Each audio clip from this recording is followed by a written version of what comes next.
नमस्कार। Standard 6 chapter number 3 playing with numbers exercise number 3.6 question number 1 find the HCF of the following numbers. Friends यहां पे आपको HCF find out करना है। HCF यानी highest common factor. मतलब हमने जब कॉमन फैक्टर्स निकाले थे तब हमने समझा था कि उसमें जो बड़े से बड़ा कॉमन फैक्टर होता है, मतलब जो उसमें हाईएस्ट होता है, वो हमारा एचसीएफ कहलाता है।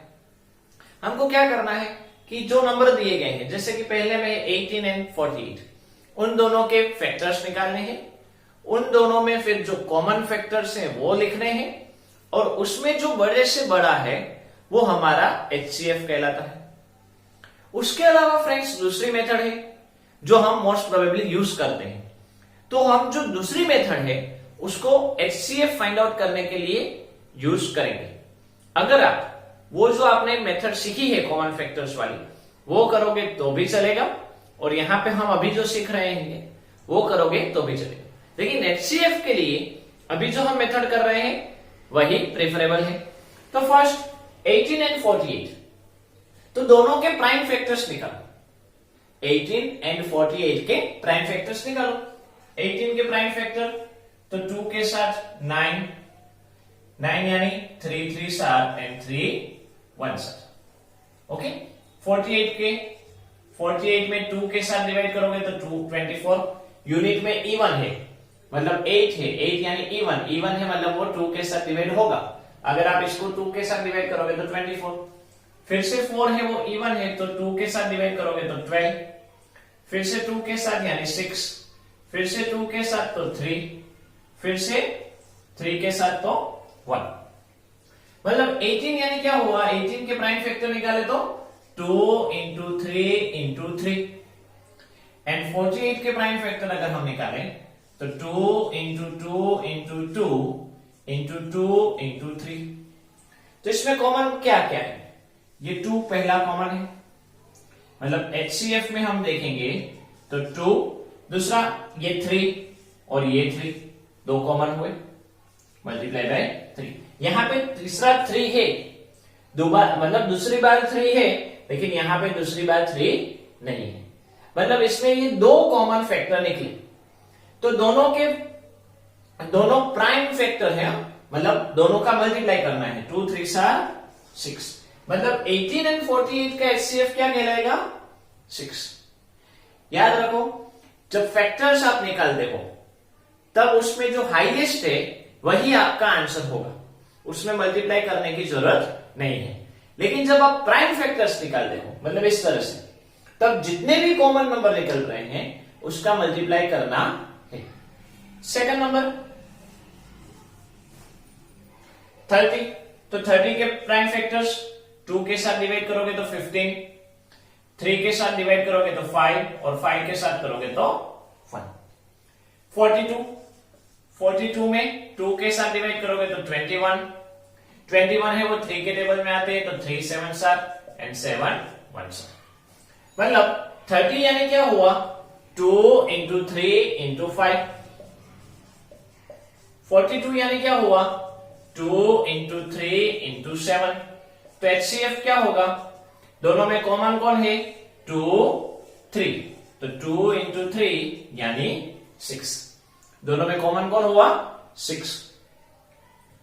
तो हाईएस्ट कॉमन फैक्टर एचसीएफ यानी 6। थर्ड नंबर 18, तो 18 का तो आपने यहां पे किया हुआ ही, सेम टू सेम 2 के साथ डिवाइड करोगे तो 9, फिर से 3 के साथ 3 के साथ 1। एंड 60 का देखें तो 60 में पहले 2 के साथ डिवाइड करोगे, समझो 0 नहीं है तो 6, 2 के टेबल में 6 कब आते हैं, 3 7, तो 3 लिख दो और 0 लगा दो, मतलब 30। फिर से 2 के साथ 15, 3 5 5 1। ओके। 18 यानी क्या हुआ, 2 इंटू 3 इंटू 3। 60 यानी क्या हुआ, 2 इंटू 2 इंटू 3 इंटू 5। कॉमन क्या हुआ, एक बार 2, ये सेकंड टाइम 2, यहां पे 3, सेकंड टाइम 3, यहां पे 3 है लेकिन नीचे कोई 3 नहीं है, मतलब HCF क्या हुआ 2 into 3 is equal to 6। तो इस तरह से फ्रेंड्स हमारा जो क्वेश्चन है उसमें हम HCF फाइंड आउट कर सकते हैं। Next fourth 27 and 63, same rule, 27 के फैक्टर्स निकालो। 27 यानी 3 9s are 27, यहां पे 7 है मतलब वो 2 के साथ नहीं होगा, 3 के साथ 3 9s are, फिर से 3 3s are and 3 1s are। 63 में फ्रेंड्स जब भी अगर आपको पता चले कि कोई भी नंबर किसी भी प्राइम नंबर के साथ डायरेक्ट डिवाइड हो रहा है तो आप ले सकते हो, जरूरी नहीं कि पहले 2 लो फिर 3 फिर 5 फिर 7, कोई भी प्राइम नंबर बीच से आप ले सकते हो। जैसे कि यहाँ पे 63 है तो अगर आपके दिमाग में स्ट्राइक हो जाए कि भाई 7 9s are 63 होता है, 7 है वो प्राइम है, तो आप डायरेक्टली 7 का यूज कर सकते हो। अभी 9 यानी 3 into 3 3 into 1 हुआ, बाद में आप 3 लिख सकते हो। 27 के फैक्टर कौन कौन हुए 3 into 3 into 3। 63 के फैक्टर कौन हुए 7 into 3 into 3।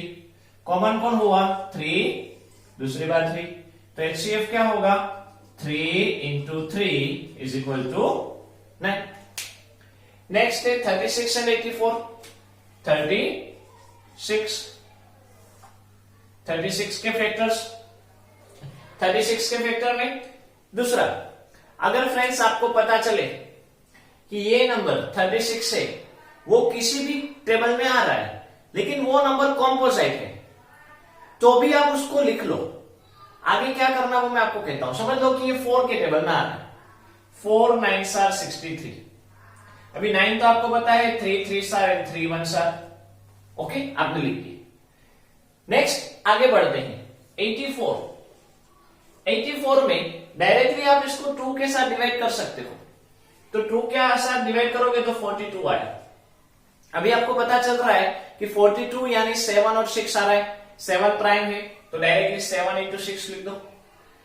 यहां पे अगर आप 2 के साथ डिवाइड करोगे तो डिवाइड करना पड़ेगा, लेकिन यहां पे डायरेक्टली आप 42 है तो 7 6 are, 7 प्राइम है मतलब चलेगा। 6 यानी 2 3s are and 3 1s are। तो इस तरह से ऑड इवन नंबर मतलब एसेंडिंग में ना हो तो भी चलता है। अभी 36 यानी क्या हुआ 4 into 3 into 3 हुआ। इसको स्प्लिट कर दो, यहां पे जब आपने यहां पे लिखा वहां पे स्प्लिट कर दो। 4 यानी क्या 2 into 2 होता है, 4 यानी क्या 2 into 2, वो यहां पे लिख दो, मल्टीप्लाई बाय 3 into 3 जैसा है वैसे, तो हो गए कि नहीं प्राइम। तो जरूरी नहीं कि यहां पे आप लिखो, आप यहां पे लिखने के बाद उसको स्प्लिट कर सकते हो। ऐसे 84 में क्या हुआ 2 into 7 into 2 into 3। अभी कॉमन निकालो, दोनों में 2 है, दूसरी बार भी 2 है एंड 3 है, तो 2 2s are 4 3s are 12। HCF क्या निकला 12। Last sorry F 34। तो 34 में भी आप चेक कर सकते हो कि अगर आपको पता चल रहा है कि डायरेक्टली कोई नंबर से हो रहा है तो ठीक है, नहीं पता चल रहा है तो ओड है या इवन है उसके मुताबिक डिविजिबिलिटी का रूल यूज करके आप चेक करो। 4 है वो इवन है मतलब ये 2 के साथ डिवाइड होगा। अगर आप इसको 2 के साथ डिवाइड करोगे, अगर आप इसको 2 के साथ डिवाइड करोगे तो 17 आएगा।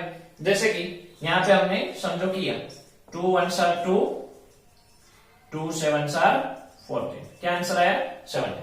17 खुद प्राइम है तो 17 1s are 17, खत्म। 102 में अगर आपको पता चल रहा है कि ऐसा कुछ हो रहा है तो ठीक है, नहीं पता चल रहा है तो डिविजिबिलिटी का यूज करो। 2 है मतलब वो 2 के साथ डिवाइड होगा, यूनिट में इवन है मतलब वो 2 के साथ डिवाइड होगा। मतलब आप इसको अगर 2 के साथ डिवाइड करोगे तो 102 को अगर आप 2 के साथ डिवाइड करोगे तो 2 5s are 10, 2 brought down, 2 1s are 2, क्या आया 51। 51 में 5 plus 1 6 होता है मतलब ये 3 के साथ डिविजिबल है, तो 51 को 3 के साथ डिवाइड करके चेक करो कि क्या आंसर आता है। 3 1s are 3, 1 3 7s are 21 मतलब आंसर क्या आया 17।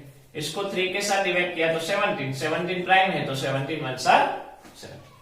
मतलब 34 यानी क्या हुआ 2 इंटू 17, 102 यानी क्या हुआ 2 इंटू 3 इंटू 17। तो HCF क्या कहलाएगा, दोनों में क्या कॉमन है 2 17, 2 इंटू 17, 17 टू सार 34, दोनों में 34 है वो कॉमन है। तो इस तरह से फ्रेंड्स आप डायरेक्टली कर सकते हो, जैसे हमने यहाँ पे समझा कि डायरेक्टली आप प्राइम नंबर ले सकते हो, डायरेक्टली आप कॉम्पोजिट नंबर ले सकते हो, लेकिन उस कॉम्पोजिट नंबर को जब आप लिखते हो तब उसको स्प्लिट कर दो। तो इस तरह से अलग अलग फॉर्म में आप वर्क कर सकते हो।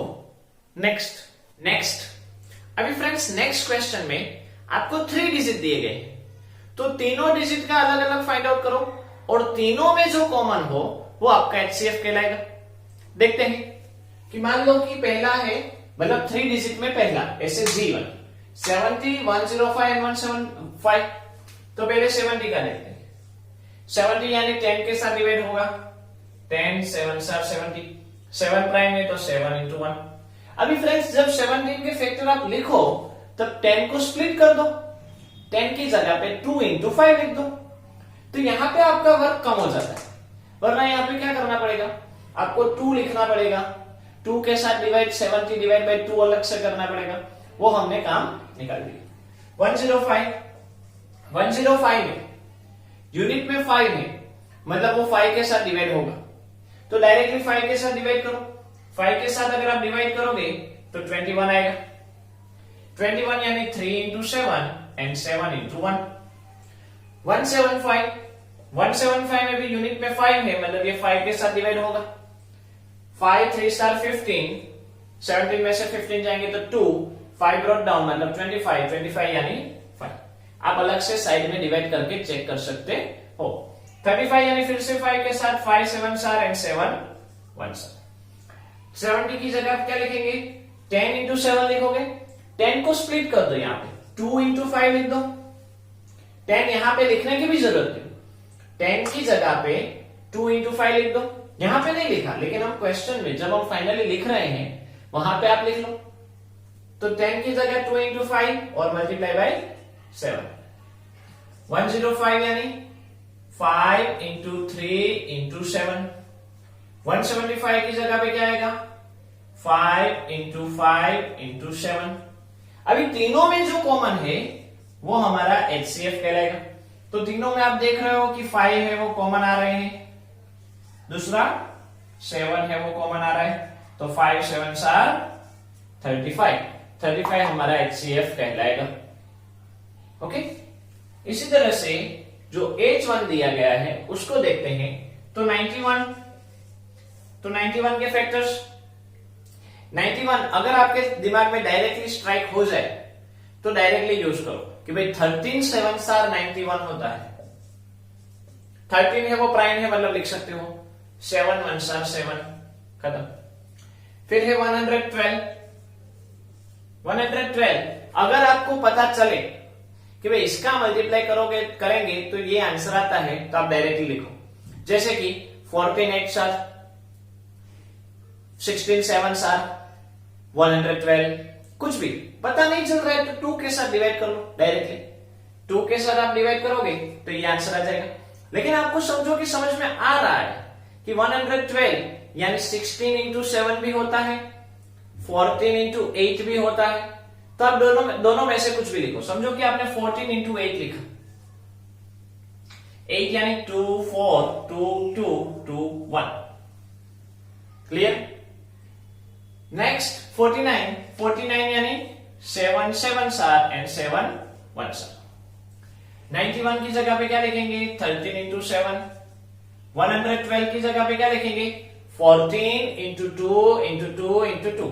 अरे 14 को स्प्लिट कर दो, 14 यानी क्या, 2 इंटू 7 14 होते हैं, 2 7 स्टार 14, या 7 इंटू 2, मतलब हमने 14 की जगह पे 7 इंटू 2 लिखा, रिमेनिंग 3 ऐसे ही। 49 यानी 7 इंटू 7। तीनों में कॉमन क्या है, तीनों में अगर आप देखने जाओगे तो 7 आ रहा है, यानी HCF क्या हुआ 7। Okay, next question I 18 54 81। तो 18 को स्प्लिट करें, 18 को चेक करें तो 2 इंटू 9, 9 यानी 3 इंटू 3, 3 इंटू 1, 54। 54 में अगर आपको फ्रेंड्स डायरेक्टली पता चले 6 9 सर 54 होता है, तो डायरेक्टली लिख दो 6 9 सर 24, 3 3 3 1। जब आप 54 के प्राइम फैक्टर लिखो, उसमें 6 को स्प्लिट कर देना, 6 की जगह पे 2 इंटू 3 लिख देना, तो यहां पे आपका काम बच जाएगा। यहां पे आपका सम है वो इजी हो जाएगा और कम टाइम में हो जाएगा। 81, 81 यानी 9 इंटू 9 लिख सकते हैं, 9 यानी 3 इंटू 3, 3 इंटू 1। जब यहाँ पे 9 की जगह पे लिखो तो 9 की जगह पे 3 इंटू 3 लिख देना। देखते हैं 18 यानी क्या हुआ, 2 इंटू 3 इंटू 3। 54 यानी 6 इंटू 3 इंटू 3, लेकिन 6 की जगह पे 2 इंटू 3 लिख दो, रिमेनिंग 3 इंटू 3 तो है ही। 81 में 9 3 3, 9 की जगह पे आप 3 इंटू 3 लिख दो, रिमेनिंग 3 इंटू 3 तो है ही। अभी कॉमन क्या है, तीनों में 3 है, तीनों में दूसरी बार भी 3 है, तो HCF हुआ 3 into 3 is equal to 9। Next 12 45 75, तो 12 को स्प्लिट करो, 12 यानी 3 4 सार 2 2 सार 2 1 सार। 45 45 5 9 सार 45, तो 5 9 सार 3 3 3 1। एंड 75 75 यानी अगर आपको पता चले 15 5 सार 75 होता है तो डायरेक्टली करो, वरना ये 5 के साथ तो डिविजिबल है ही। 75 को 5 के साथ डिवाइड करके चेक करो, 75 को अगर आप 5 के साथ डिवाइड करोगे तो आंसर क्या आया 15। तो 5 इंटू 15, 15 यानी 5 इंटू 3 एंड 3 इंटू 1। तो 12 की जगह पे क्या आया 3 इंटू 2 इंटू 2, 45 की जगह पे 5 इंटू 3 इंटू 3, 75 की जगह पे 5 इंटू 5 इंटू 3। तीनों में कॉमन क्या आया, एक 3 ही आया, मतलब HCF आएगा 3। तो फ्रेंड्स इस तरह से आप HCF 2 डिजिट हो या 3 डिजिट हो उसमें फाइंड आउट कर सकते हो। आप डायरेक्टली प्राइम नंबर बीच का कोई भी ले सकते हो, आप डायरेक्टली कोई भी कॉम्पोजिट नंबर लेकर उस कॉम्पोजिट नंबर को बाद में स्प्लिट करके लिख सकते हो। Next question, now question number 2, what is the HCF of 2 consecutive numbers, even numbers, odd numbers. कोई भी दो कंसेक्यूटिव मतलब पास पास वाले, जैसे 1 2 3 4 वो कंसेक्यूटिव कहलाते हैं, वो सिर्फ नंबर्स है। अगर इवन नंबर कहे जाए तो 2 4 6 8 10, और कहे जाए तो 1 3 5 7। तो पहला है कि अगर आप 2 कंसेक्यूटिव नंबर्स लेते हो कोई भी, जैसे 4 5 10 11 56 57 19 91 92, दो कोई भी कंसेक्यूटिव नंबर ले लिए तो उसका HCF क्या होगा। तो हम स्मॉल नंबर लेते हैं, मान लीजिए कि 3 एंड 4 लिया, 3 एंड 4, तो उसका HCF क्या होगा। तो 3 तो खुद प्राइम ही है, 4 3 प्राइम है, मतलब 3 के फैक्टर प्राइम फैक्टर निकालो कुछ भी, 4 में 2 इंटू 2, दोनों में कुछ कॉमन नहीं है, मतलब उसका HCF क्या होगा 1। मतलब कोई भी दो कंसेक्यूटिव नंबर्स ले लो उसका HCF 1 होता है। इसी तरह से कंसेक्यूटिव इवन नंबर्स ले लेते हैं, कोई भी दो कंसेक्यूटिव इवन नंबर्स ले लो, मैंने ले लिए 4 एंड 6, तो 4 यानी क्या 2 इंटू 2, 6 यानी क्या 2 इंटू 3, तो दोनों में HCF क्या हुआ, दोनों में कॉमन क्या है 2। इसी तरह से कोई भी ले लो 10 12 26 28 38 40, कोई भी, आपका HCF एवरी टाइम 2 आएगा। एंड 2 कंसेक्यूटिव ओड नंबर यानी 1 3 5 7 9 11 13 15 17 कुछ भी, तो मान लीजिए कि मैंने लिए 3 एंड 5, तो 3 भी प्राइम है, 5 भी प्राइम है, HCF क्या आएगा 1। मान लीजिए कि मैंने नंबर लिए 15 एंड, तो 15 यानी 3 इंटू 5, 17 खुद ही प्राइम है, मतलब 17, दोनों में कुछ HCF नहीं भी निकलता, तो उसका HCF क्या होता है 1।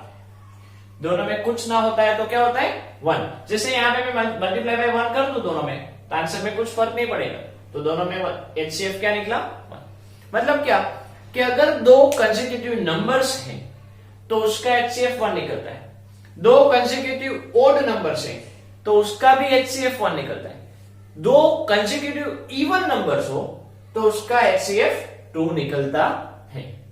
Clear? Next question, HCF of co-prime numbers 4 and 15 was found as follows by factorization। 4 and 15 के फैक्टराइजेशन कुछ इस तरह से निकाले, लेकिन 4 and 15 को प्राइम नंबर है। देखो कहा है को प्राइम नंबर्स 4 and 15। ओके, तो 4 यानी 2 into 2, 15 यानी 3 into 5। Since there is no common factor, इसमें कोई भी कॉमन फैक्टर नहीं है, सो HCF of 4 and 15 is 0। तो दोनों का HCF है वो 0 कहलाएगा। Is the answer correct? अभी आप सोचो, जब भी दो नंबर हो उसका HCF कुछ नहीं होता तो क्या होता है 1 होता है। जैसे अभी हमने समझा, हमने कई बार समझ भी लिया है, को प्राइम समझा था, लेकिन यहां पे क्या कहा है 0 होता है, तो क्या ये करेक्ट आंसर है? नो, ये करेक्ट आंसर नहीं है। तो HCF होता क्या है? If not, what is the correct HCF? तो correct HCF is equal to क्या होता है 1। ओके, तो फ्रेंड्स इसी के साथ हमारी ये जो एक्सरसाइज है, एक्सरसाइज 3.6 वो कंप्लीट होती है। आपको अच्छे से समझ में आ गई होगी। आज यहां तक रखते हैं।